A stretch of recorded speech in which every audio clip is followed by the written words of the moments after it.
Ne rien faire by Yoga Chérie. Prenez le temps d'installer le corps en conscience dans l'immobilité. Prenez une profonde inspiration et libérez une profonde expiration.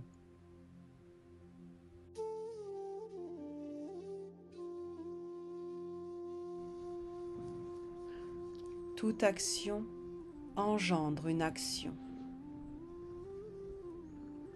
Il n'y a maintenant plus rien à faire, plus rien à accomplir. Or, nous ne savons pas ne rien faire. Même lorsque nous pensons ne rien faire, nous sommes en train de faire quelque chose.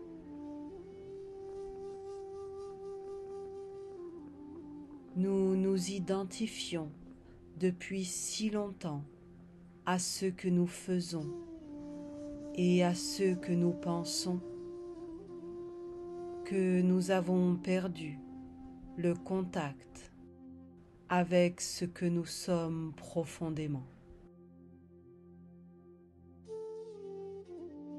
Accepter de ne pas agir, de ne pas calculer,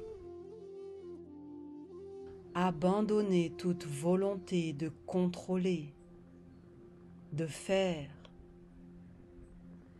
est un bon moyen de reprendre conscience de notre être.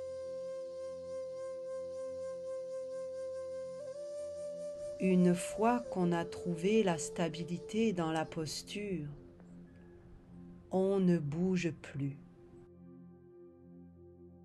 C'est parfois difficile parce qu'on veut toujours intervenir, améliorer sa position, ralentir sa respiration, contrôler ses pensées, réagir à une tension douloureuse. On veut toujours faire quelque chose.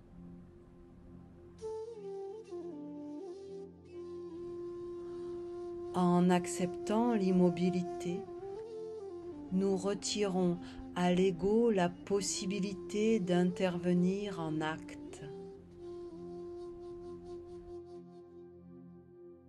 Nous retrouvons notre unité intérieure. Par la pensée, nous pouvons continuer à vouloir agir. On entre alors en conflit avec notre choix de rester immobile, provoquant ainsi frustration, impatience ou découragement. Il s'agit donc aussi de stabiliser son esprit pour ne pas agir par la pensée. Laisser passer ses pensées sans intervenir, c'est aussi ne pas agir. Évitons d'avoir des attentes, de chercher un résultat, de vouloir retrouver ou éviter une sensation, une pensée ou une émotion vécue. Car alors, nous ne sommes pas dans l'immobilité, mais en mouvement. Même s'il n'est accompagné d'aucun geste, nous allons vers quelque chose. Nous ne sommes plus attentifs au présent, mais projetés dans ce que nous voulons acquérir, retrouver, ou éviter. Ne rien faire demande une vigilance de tous les instants, car notre corps et encore moins notre esprit ne sont habitués à l'immobilité.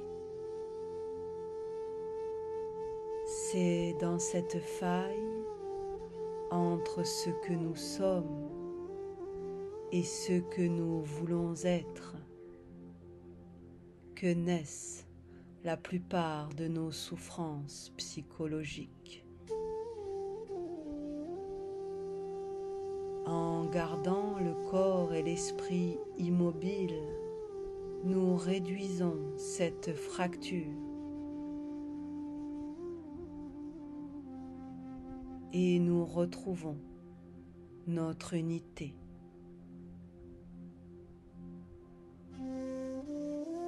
Nous passons notre vie à chercher à devenir, ignorant la plupart du temps ce que nous sommes à l'instant où nous le vivons.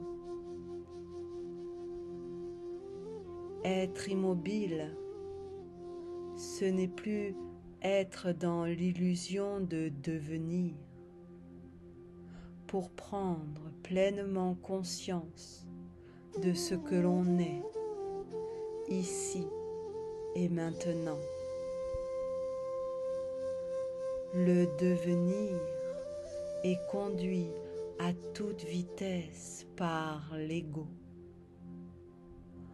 On veut arriver tellement vite à destination qu'on ne voit rien des paysages que l'on traverse.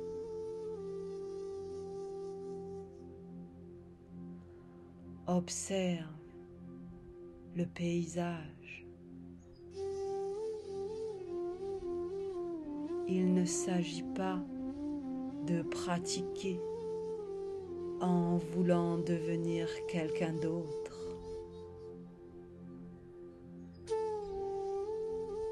Si l'esprit est pur, il sera vertueux naturellement.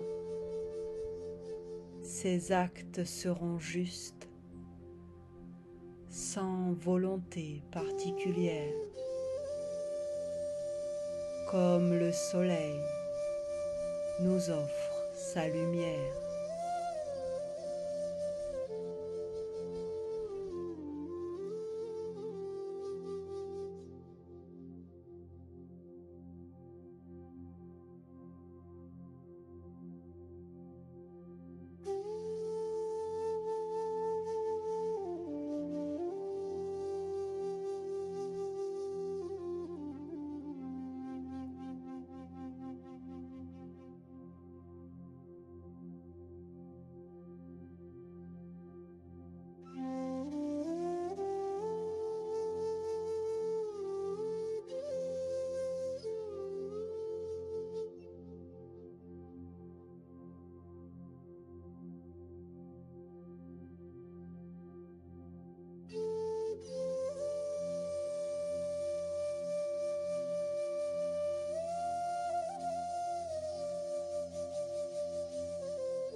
Merci petit yogi.